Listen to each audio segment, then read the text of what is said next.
श्री स्वामी समर्थ. नमस्कार सर्वांना. तुम्हा सर्वांचं आपल्या योगेश्वर कृपा या यूट्यूब चॅनलवर सहर्ष स्वागत आहे. आज आपण खूप महत्त्वाचे व्हिडिओ पाहणार आहोत, तर तुम्ही हा व्हिडिओ शेवटपर्यंत नक्की पहा. आज आहे किंक्रात. तर आज आपण किंक्रांतविषयी संपूर्ण माहिती पाहणार आहोत, तर तुम्ही हा व्हिडिओ शेवटपर्यंत नक्की पहा. 14 जानेवारीला झाली मकर संक्रांत आणि आज आहे 15 जानेवारी, म्हणजेच आज आहे किंक्रात. तर किंक्रात म्हणजे काय, या दिवशी काय केले जाते, जाणून घेऊया महत्त्व. भोगी आणि मकर संक्रांतीनंतर किंक्रांत सण साजरा केला जातो. संक्रांतीचा दुसरा दिवस म्हणून किंक्रांतला महत्त्व आहे. या दिवसाला करी दिन म्हणून ओळखले जाते. शास्त्रानुसार या दिवशी कोणतेही शुभ कार्य करण्यास वर्ज्य मानले आहे. जाणून घेऊया किंक्रातबद्दल सविस्तर माहिती. भोगी आणि मकर संक्रांतीनंतर किंक्रात सण साजरा केला जातो. संक्रांतीचा दुसरा दिवस म्हणून किंक्रातला महत्त्व आहे. या दिवसाला करी दिन म्हणून ओळखले जाते. शास्त्रानुसार या दिवशी कोणतेही शुभ कार्य करण्यास वर्ज्य मानले गेले आहे.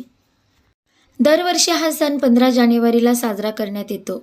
किंक्रातच्या दिवशी देवीने किंकर नावाच्या राक्षसाचा वध केला होता.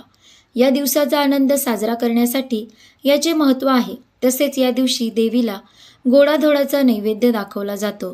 प्रवास करणे टाळले जाते. जाणून घेऊया किंक्रातबद्दल सविस्तर. किंक्रात पौराणिक कथा.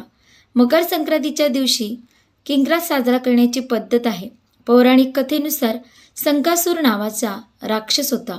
तो गरिबांना प्रचंड प्रमाणात त्रास देत असे.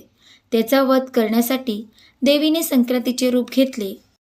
देवीने मकर संक्रांतीच्या दुसऱ्या दिवशी किंकासुराचा वध केला आणि दिवस किंक्रात म्हणून ओळखला जातो. किंक्रातचे महत्त्व. ज्योतिषशास्त्रानुसार किंक्रात हा दिवस अशुभ मानण्यात आलेला आहे. त्यामुळे या दिवशी कोणतेही शुभ कार्य केले जात नाही. महाराष्ट्रासारख्या अनेक भागात या दिवशी महिला शेण सारवत नाही. या दिवशी शिळी भाकरी खाल्ली जाते. बेसनाचे धिरडे बनवण्याची परंपरा किंक्रात या सणाच्या दिवशी आहे. किंक्रातीला मोकळे केस सोडून काम करणे वर्ज्य मानले जाते. घरात भांडणं होत असतील तर या दिवशी शांत राहायला हवे. लांबचा प्रवास टाळायला हवा. आजच्या दिवशी कुलदैवताचे स्मरण करून देवाची पूजा करायला हवी. तसेच अनेक ठिकाणी आजच्या दिवशी घरासमोर शेणाचे गोळे करून पूजा केली जाते. किंक्रात आजच्या दिवशी चुकूनही करू नका या गोष्टी. तर त्या गोष्टी कोणत्या आहेत त्या आता आपण पाहूया. किंक्रात कशी साजरी करतात. किंक्रातीच्या दिवशी स्त्रिया हळदी कुंकू समारंभ करतात.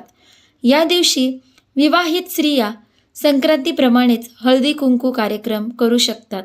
प्रत्येक राज्यानुसार किंक्रांतीबाबत वेगवेगळ्या रूढी परंपरा पाळल्या जातात. या दिवशी बेसनाचे धिरडे करून खाण्याची प्रथा आहे. या दिवशी केर काढण्यापूर्वीच वेणी घालावी किंवा केस विंचरावे असे सांगितले जाते.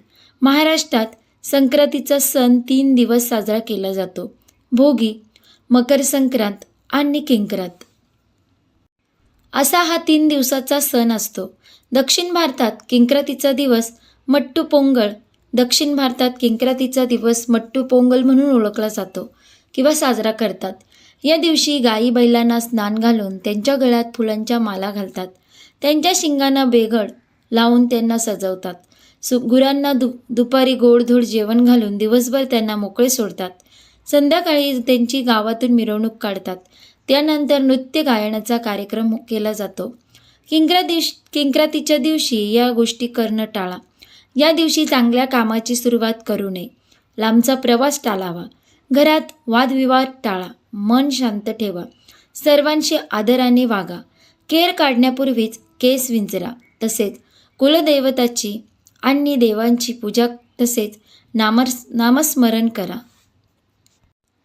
आता पाहूया किंक्रातीला काय करू नये. किंक्रात म्हणजे मकर संक्रांतीनंतरचा दुसरा दिवस, जो किंकरासूर राक्षसाच्या वधाचा दिवस मानला जातो. म्हणून प्रत्येकजण या दिवशी शुभ कामे टाळतात आणि काही ठिकाणी बेसनाचे धिरडे खाणे, बोरनान करणे आणि तिळगुळ खाणे तसेच यांसारख्या परंपरा पाळतात. तसेच घरात शेण सारवणे टाळतात. शुभ कार्य, नवीन कामे, लग्न, गृहप्रवेश यांसारखी शुभ कार्य टाळतात. घरकाम, काही ठिकाणी या दिवशी शेण सारवणे टाळली जातात. तसेच मोकळे केस ठेवून काम करणे वर्ज्य मानले गेलेले आहे. सुनसान जागे जाणे, लांबचा प्रवास टाळले पाहिजे. या दिवशी वादविवाद करू नये. या दिवशी मांसाहार, दारू, लसूण, कांदा किंवा जड अन्न खाणे टाळावे. सूर्य हे सात्विक ऊर्जेचे प्रतीक आहे. तामसिक अन्न ही ऊर्जा तीक्ष्ण करते. याचा परिणाम आरोग्याबरोबरच मानसिक शांती आणि आर्थिक स्थितीवरही होऊ शकतो. म्हणून या गोष्टी अजिबात करू नका. अशा प्रकारे आपण या व्हिडिओमध्ये पाहिलं किंक्रात म्हणजे काय, किंक्रातीच्या दिवशी काय केले जाते, काय करू नये, तसेच महत्त्व काय, किंक्रात हा सण कसा साजरा केला जातो, ही संपूर्ण माहिती आपण या व्हिडिओमध्ये पाहिली. तुम्हाला जर ही माहिती आवडली असेल तर व्हिडिओला लाईक करा, शेअर करा आणि आपल्या योगेश्वर कृपा या यूट्यूब चॅनलला नक्की सबस्क्राईब करा. भेटू एका पुढच्या नवीन व्हिडिओमध्ये. धन्यवाद. श्री स्वामी समर्थ. जय जय स्वामी समर्थ.